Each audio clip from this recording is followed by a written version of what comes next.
cycled in again today.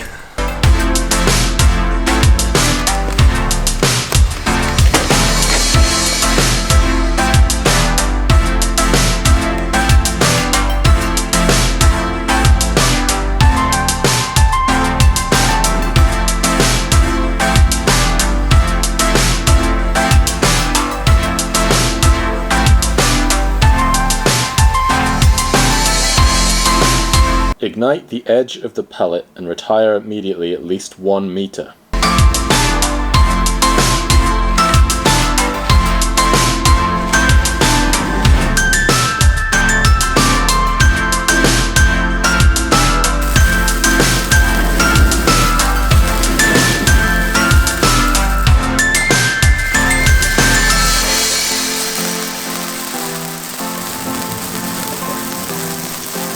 Somebody bought these for me a few years ago and my curiosity just finally got the better of me.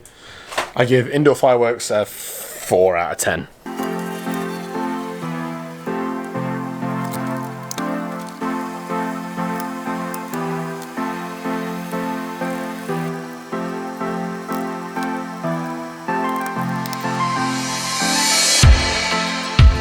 Today's a design day, working on this kitchen for somebody. Layouts are becoming increasingly difficult to do because of how much stuff people are trying to cram into their kitchens these days. You have fridges, freezers, dishwashers, tumble dryers, washing machines. You've got the sink. It's a lot to put in one little small space. Here's another kitchen I designed. This person really wanted absolutely everything in their kitchen. So they've got the oven, the freestanding fridge, washing machine, dishwasher. And they even wanted a dining room table, and so the only way to get that to fit in that room and not have it be in the way was to create this little design here. This is not something you can get off the shelf at Howden's. So you can see the table pulls in and out.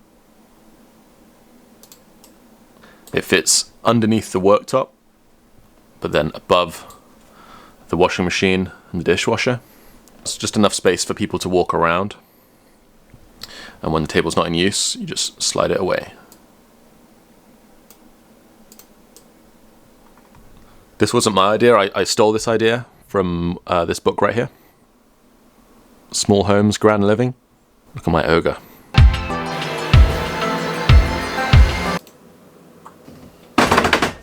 Alright, so talking of product reviews for the day, I have another one that I want to do. I've been using a few different things for the last week.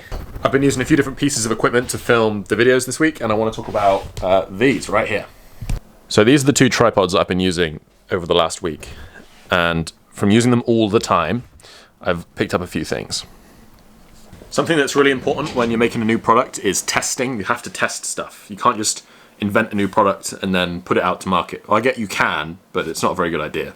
And it seems to me that testing is something that often is not done properly with products. Like, you need to actually send the product out and let it be used for like probably quite a long time. That's going to be the only way to get really good user feedback. Okay, back to these 2 tripods. So this one, let me move this one out of the way. This one's the Manfrotto tripod. This one's the slightly more expensive one. Not crazy, only £40 from Amazon. And it feels, you know, pretty good, pretty high quality. It's got some interesting little gadgets and gizmos for the mechanisms. And then I have this one, which I bought in a shop, and it was £16. And I think this is the better tripod. If you're tall like me, I want the camera here so that when I'm talking to camera, it's kind of like in line with my face. Check it. When I mount the camera on top of this tripod, it's exactly in line with my face. I'm 6 foot, ladies, and that's incredibly helpful. With this one, whoa, I put the tripod down and it's in line with my chin. So I need to find ways to raise this up, and normally what I have to do is squeeze the legs together, but then it makes the whole tripod less stable. Which brings me on to point 2, stability. This tripod has this thing. And what that means is, this thing in here, this keeps it really stable, so it makes it a lot harder to knock it over. You can't clear out a leg. You can kind of push it around, it lands again.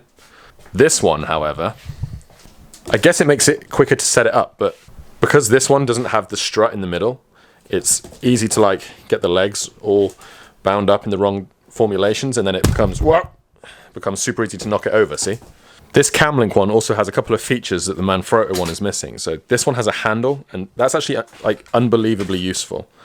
It also has 2 spirit levels, one here and one here. So even if my camera's on top of there and that's hidden, I still have one that I can see. And when you're trying to get a shot to be like nice and perfectly square and everything's level, this is actually kind of useful. This one doesn't have a level, nor does it have a handle. In terms of weight difference, this one is slightly lighter and this one is slightly heavier, but not so much that it's going to be a deal breaker. And the final thing that annoys me about this tripod is the way that it connects to the camera. The Camlink one uses this little flat base piece, and it has this little pin as well, so it locks into the camera if your camera has that function. And what's good about this, I can put this camera down, and because the way that it connects to the tripod is flat, this is flat. So if I want to whip it off and just quickly place it on a table to get a shot, super duper easy. But the connector for the Manfrotto is this little button thing. And that works quite well. It makes this connection really quick and easy. Bosh, there we go. And that's in there pretty secure now. If I want to, if I want to put this down on a table and film a shot, now I can't because it rocks around like this. So it doesn't always make sense to buy the most expensive piece of equipment. Sometimes the cheaper one is going to be better. This is frustrating. And that's why it's really important to test stuff. Like, give it to people who are going to use it in different ways and really try and get some good quality feedback. Because I bet there's a lot of people that are putting the camera down and they're finding they have to take that little button out every time. It's very annoying.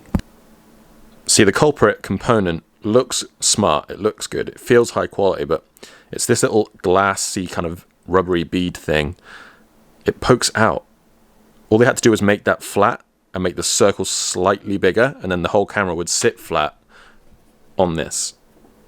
Instead it rocks around. One final thing is that they both have this middle pole which extends up and down through the center.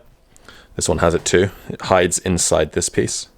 But on the cheap tripod, it's on a toothed gear system, which makes it really easy to get very fine adjustment. You can go really quick, or you can go slow and just get exactly where you need it to be. And then once it's in place, you just lock it. With this one, you have just the lock, and then it goes up and down. So to get the fine adjustment is difficult. If you're trying to lock it in a certain position and you say, oh, that's wrong, now I want to try and put it up or down a tiny bit more, and I have to loosen this and then wiggle it up and down. It's just not as good. I'm just leaving the office now. I'm going to go and see Maya. We're going to get some dinner, probably walk the dog, and then I might have to come back.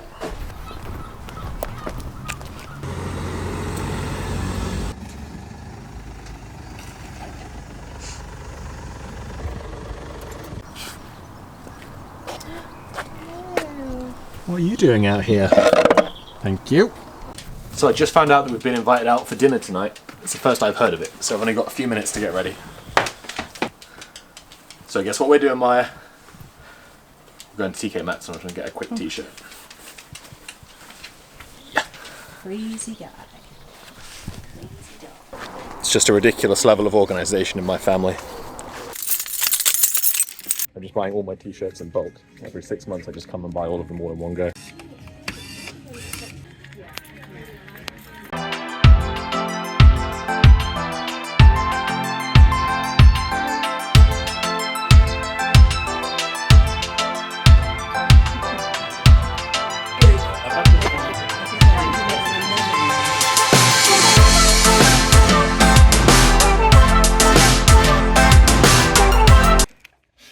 Look at that cheeky guy right there. That's me as a fireman. I think I missed my true calling.